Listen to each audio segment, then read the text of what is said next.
Hey, good morning, everybody. I am so glad that you're stopping by and sharing a little bit of your day with me. Thank you so much.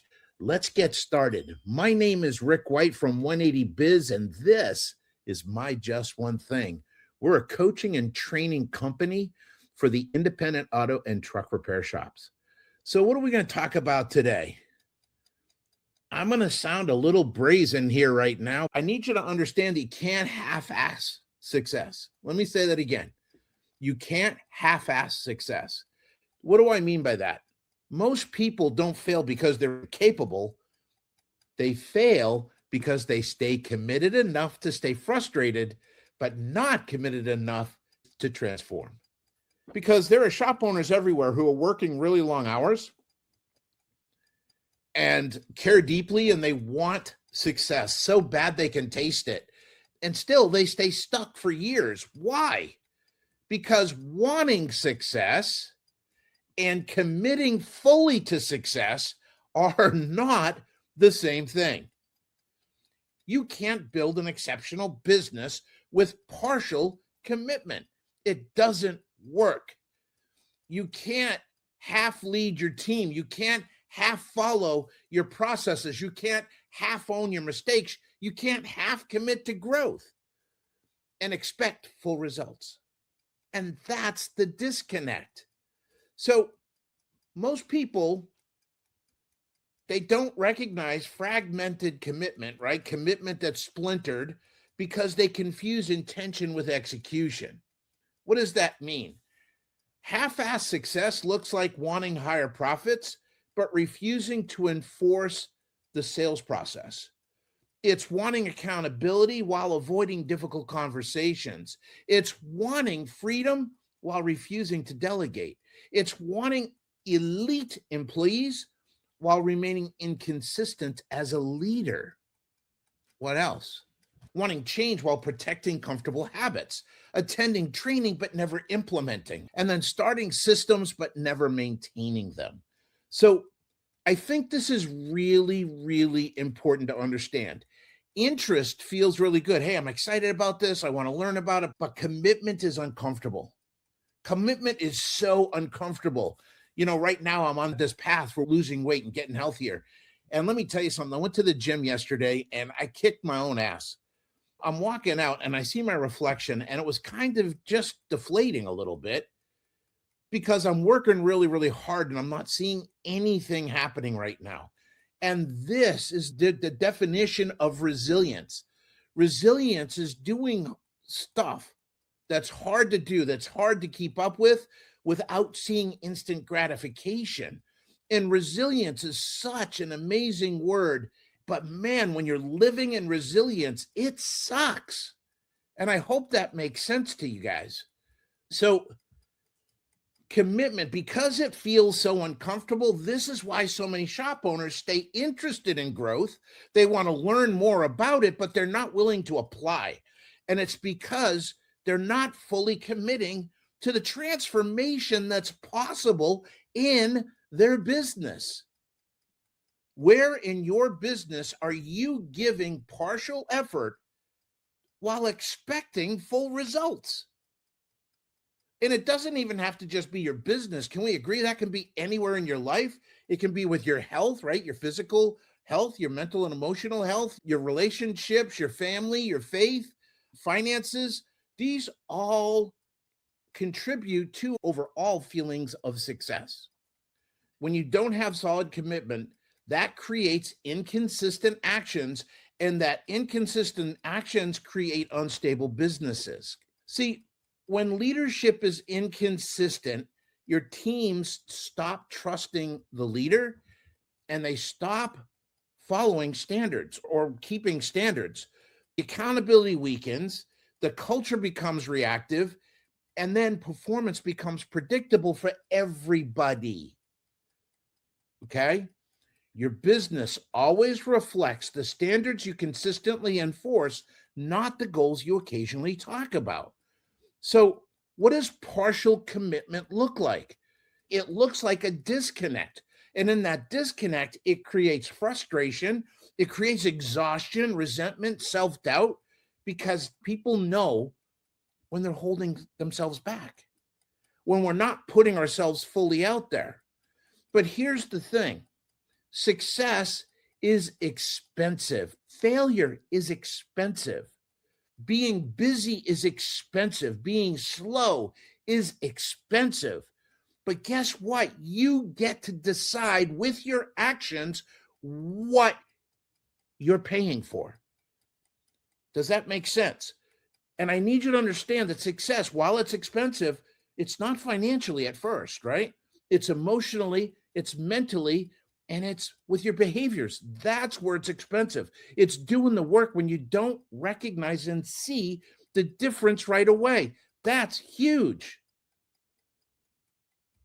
So here's what I want to do. I want to give you 4 commitments you have to make for success. Number 1, you got to have full commitment to the destination.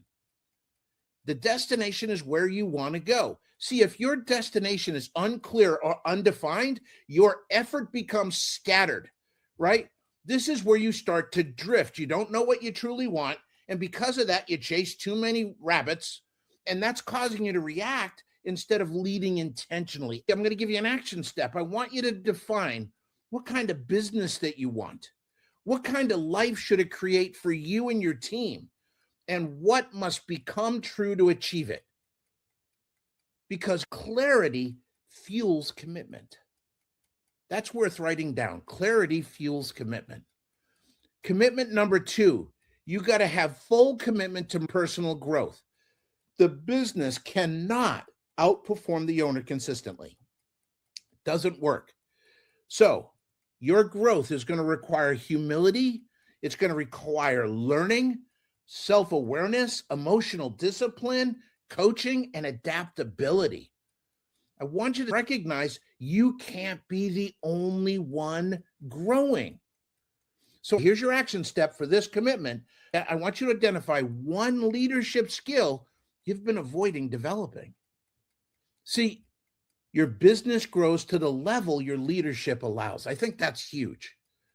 So commitment number 3 is full commitment to the process.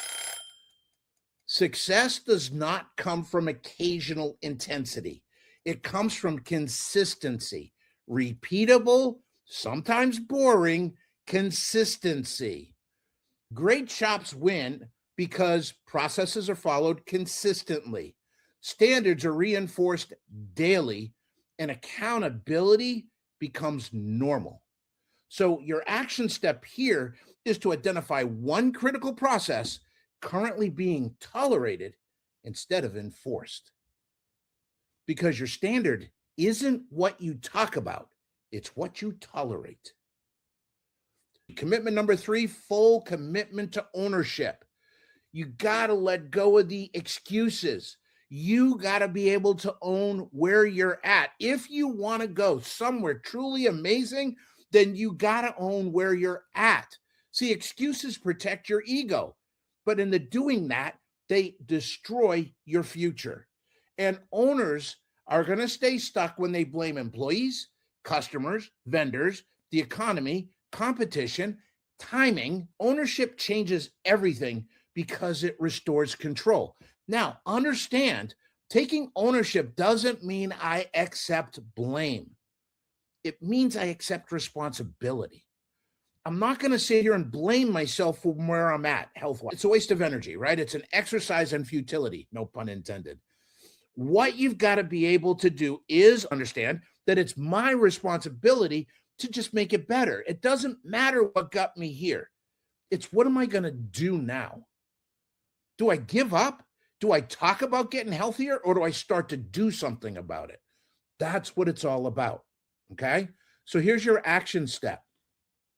What or who am I currently blaming instead of owning? And again, owning is not blaming. Owning is responsibility, taking responsibility. Here's the real truth. The moment ownership begins, growth becomes inevitable. Listen, real quick, if this is resonating with you, please help us spread the message and share this video. We need your help. Just please share the video. Also, if there's anything we can do to help you guys, if this is hitting you and you're like, I've had it, I just want to talk to somebody, we're here. reach out to Rick at 180biz.com. And I promise you, I want to sit down and just chat, not high pressure sales or anything like that. Promise. Now, here's the thing that I want you to get, right? Once I've got ownership, this is the difference between being interested, which is try it when it's convenient, act when I feel like it, quit when it's uncomfortable, and protect old habits. No more of that crap. Okay? Committed people, they follow through regardless. They stay disciplined without emotion. It doesn't matter how I feel. This is what I'm going to do. Why? Because my destination matters. That's what we got to understand. That destination is everything. It's going to allow me to make hard decisions, and I'm going to accept discomfort as a part of that growth. Remember, success is expensive. Failure is expensive. Being busy is expensive. Being slow is expensive. The difference is, are you interested or are you committed? You don't become successful because you want it badly enough. You become successful because you commit deeply enough. So I want to just bring this all home. You don't need to do everything. In fact, you absolutely shouldn't. But the thing that you are choosing to pursue right now and work on right now, you got to stop half-assing it. You got to go in all the way.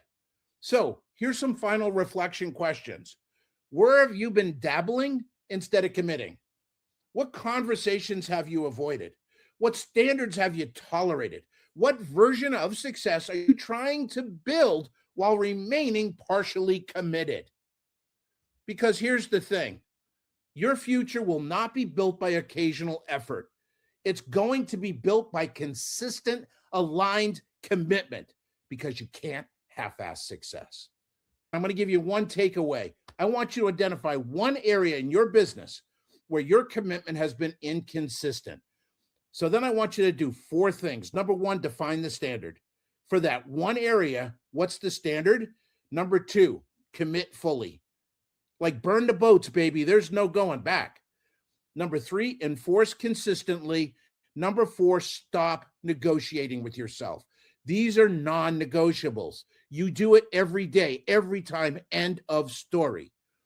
Because success starts when commitment stops being conditional. Thank you, everybody. I really appreciate you being here. I want to say God bless. Have a great week and go make some money. I'll see y'all next week.